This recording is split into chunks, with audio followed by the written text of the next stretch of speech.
Hello my beautiful ride-on people. Today we're going to review 3 different pairs of jeans. Now I don't know whether you're in a hot climate or not, but most of us in the midst of summertime, temperatures get very high and it's very tempting to just wear ordinary high street denim jeans. But I would urge you not to. I'd urge you to spend a little bit more money and get some jeans that are a little bit heavier in the actual denim themselves, and also have some armour on the key areas of impact should you have an accident in terms of your kneecaps and your hips and perhaps even your tailbone as well. So stick around, I'll show you 3 pairs of jeans that I use and what my feedback is in terms of how practical they are and which I'd buy again. So let's begin with these built jeans. These are the Iron Workers model. They have pockets on the pants, pockets on the hips, pockets on the thighs, and Velcro attachments to get a nice snug fit on your boots. This is the armour in the built jeans, and you get 1 pair per knee obviously, and it's fairly thick but doesn't seem to give that much. It's really not much other than a kind of foam pad really.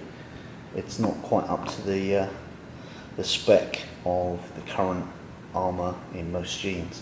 So the built cargo pant jean was discounted to about $100 from $130 or so, I believe. I bought these jeans in 2018 from Cycle Gear. The Kevlar lining is thin and only on the seat of the pants area. It's not as protective as my other denim riding jeans. The CE-EN 1621 armour is a bit subpar these days, and it's only fitted to the knees, leaving the hips and tailbone vulnerable. They have faded quite badly really, looking more brown than black I guess. And the knee armour does seem to move around a little, requiring regular adjustments. And the denim is as thin as a regular fashion jean.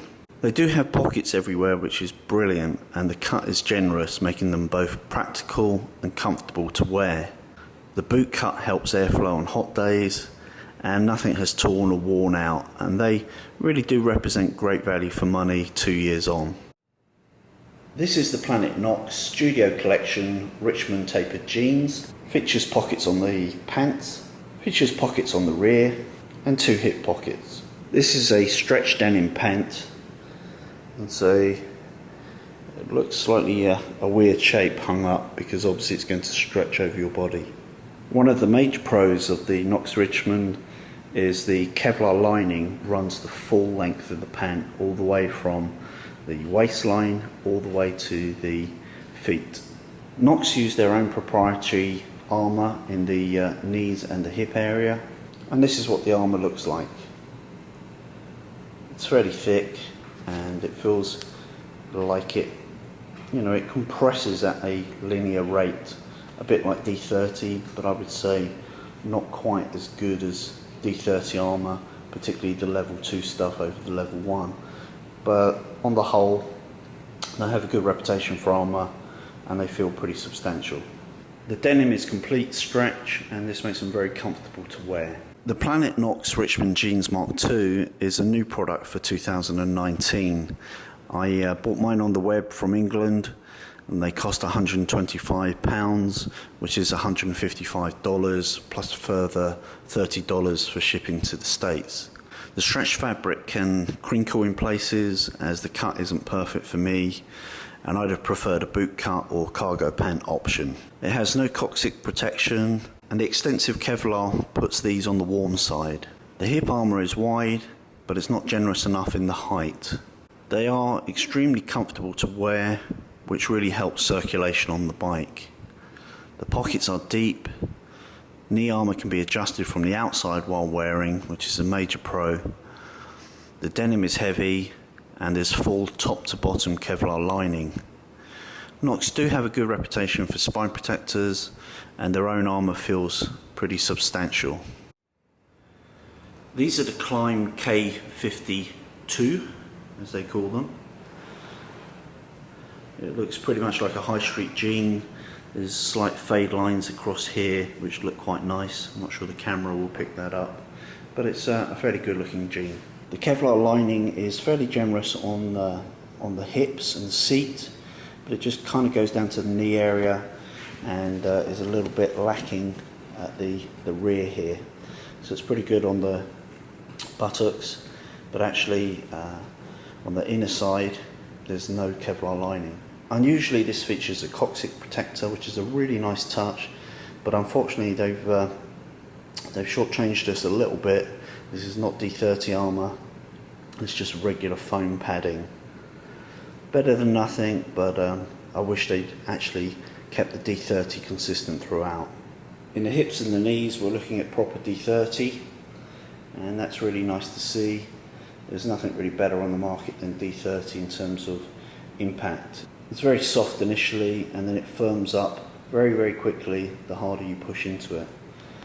It's also perforated for comfort, and essentially is a great product. I have level 2 D30 armour in my Rooker jacket, and it's reassuring to have D30 armour in the jeans that I wear. The knee armour can only be adjusted internally, but I do find that it stays largely in place and doesn't require that much adjustment. It's a heavyweight jean, can be quite warm on hot sunny days, but it does feel substantial. The Klein K52 cost me $290 plus shipping.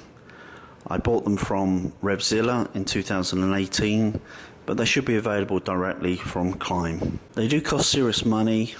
The coccyx protector is not D30, and they could do with a thigh pocket too. They do seem a perfect fit for me and look good off the bike. The denim is heavy, the main knee and hip armour is proper D30, and that armour covers more surface area. Comfort is very good, and the Kevlar lining covers the vast majority of the vulnerable areas in the seat and thighs. Like Knox, the factory support is also very good. In summary, if you're new to biking, or perhaps you never break a speed limit, or simply don't like spending money unnecessarily, the built cargo pant is an honest product at a working man's price. Yes, there's better products out there, but probably not at this price, and for many, that's sufficient. The Knox Richmond is a quality product with some nice features like the full-length Kevlar and the comfort and current fashion trend that stretch denim brings. Like the Klein, it could do with a thigh pocket. The fit could be better for me personally, and of course they're not dirt cheap. But they're also not that much more expensive than a basic jean like the Built, and so they do represent decent value for money. The Klein is a very well thought out product. Yes, it doesn't have a tailbone protector, loads of pockets, and is the most expensive pair of jeans by far, but it also gets the basics of quality, fit, protection and style better than the other two. And so it should at around $300. It's the best, and that means it usually costs more. Other options are available. So if you're on a budget, a pair of Built jeans will be a step up from high street denim. If you are UK based or young and need tight fitting style, the Knox is your friend. And if you're stateside and believe that quality is remembered long after the price has been forgotten, the Klein K52 is your huckleberry. Well, I hope you found this review of 3 denim jeans that I've been wearing the last couple of years useful, and gives you some food for thought regarding any that you're buying, whether you're buying these or some other pair of protective jeans. I would certainly say if it's hot and it's too hot to wear leathers, and it's too dry to want to wear Gore-Tex pants, then your next best option is some armoured denim jeans. Kevlar will help in terms of sliding. The tear resistance is far greater than denim. Armour will obviously protect your vulnerable areas from impact damage, and that's particularly important on knees. And the better armour you can get into your jeans, the better. And of course, price is a consideration for all of us, whatever your budget is. So take some of those things on board and into consideration, and I hope this review has been useful to you. Last but not least, ride often, ride carefully, ride on.